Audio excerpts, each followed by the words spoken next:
On paper, the Gigabyte A16 Pro sounds incredibly interesting since it combines a budget chassis with what is arguably one of Nvidia's most compelling mobile GPU options, the RTX 5070 Ti.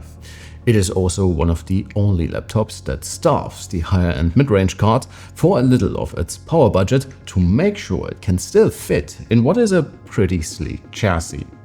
To keep the price in check, Gigabyte combines the GPU with an older Intel CPU and also cuts some corners, especially when it comes to connectivity. But during a time where laptops, especially if you're looking for a more future-proof amount of VRAM, get more and more expensive, the A16 Pro does offer a lot of performance potential, be it for games or especially for heavier creative applications. So let's see if any of the compromises you will have to make are deal breakers and if a 115 watts RTX 5070 Ti is still the better card compared to a 5070 or 5060. When it comes to specs, I mentioned it before, the A16 Pro combines the 5070 Ti with an Intel Core 7-240, which may sound new, but it bets on an older underlying hybrid architecture with 6 performance and 4 efficiency cores. In our combined CPU rating, it shows right away that if you rely on processor speed for any of your workloads, the Gigabyte might not be the right one for you. But I'm quite curious to see how this will translate into gaming, especially at 1080p for faster titles and when it comes to creator workloads like CGI rendering or video editing, since especially these types of tasks usually do not really care that much about the CPU. Our sample combines the core components with 32 gigs of RAM and a 1TB SSD, and on the display side you get a decent QHD IPS panel with a 165Hz refresh rate, sRGB coverage and solid overall results in our measurements.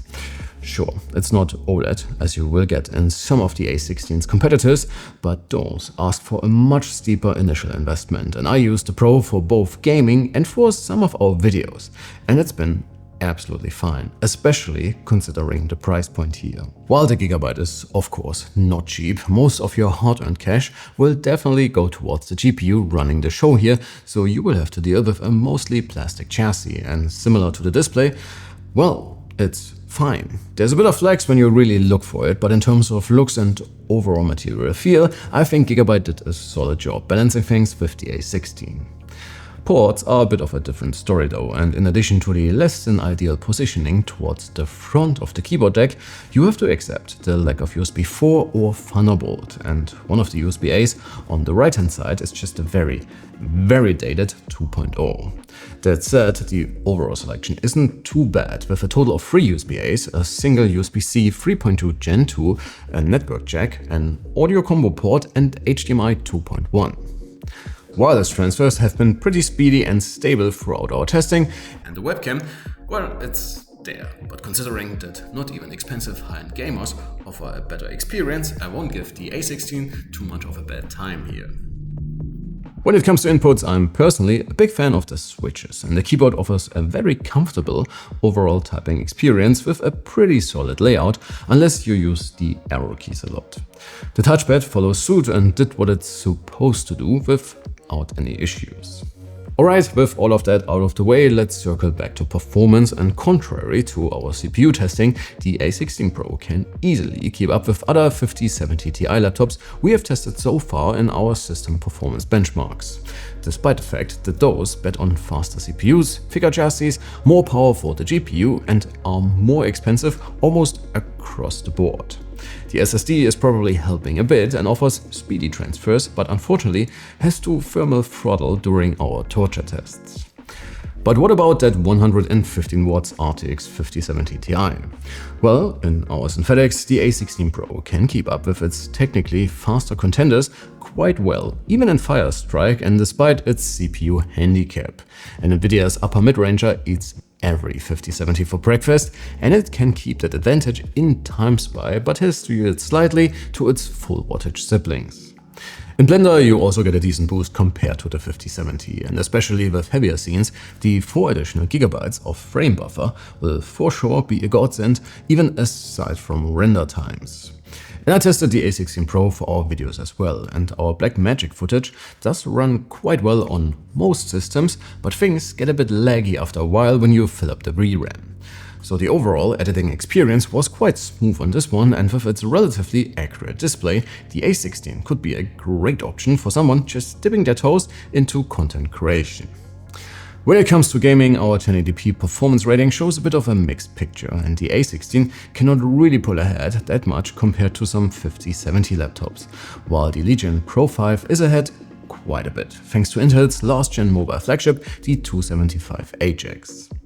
In more GPU-bound titles, things will vary greatly by title, so in Cyberpunk the 5070 Ti in the A16 will be smack dab in the middle between 5070 laptops and faster 5070 Ti variants, whereas in Baldur's Gate things do look quite well for the Gigabyte. I also took this one for a spin in 007 First Light, and in the display's native resolution, everything maxed out, and with DLSS in performance, I got an easy almost 60 FPS depending on the area of the game, while adding 4x frame gen easily got me close or past the 165Hz native refresh rate. So that would be our numbers, but what about temps and fan noise? As always, I recorded some samples for you in the Gigabyte's various performance modes, so please hear for yourself. And if you're after additional measurements, more benchmark results, or want to know how the A16 Pro's bigger 18-inch product did in our testing, well, you know the drill, you can find the links to our written reviews in the caption.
Alright, that leaves us with battery life, and while the A16 might have to deal with a smaller than usual battery in this class of performance laptops, 8 hours and 20 minutes in our standard Wi-Fi test are definitely not too bad.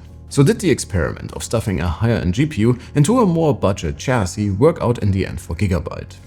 I think it definitely did, and if you're either into heavier content creation workflows or like to play GPU-bound games, and I mean most of them are these days, and if you want to utilize all the latest graphics tech in the form of ray and even path tracing, then the A16 Pro's config will work very well for you.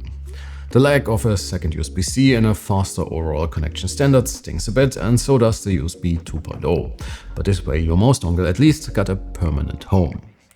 So in general, I think Gigabyte put together a pretty unique but overall quite balanced config, which is priced relatively fairly, at least at the time of filming for now.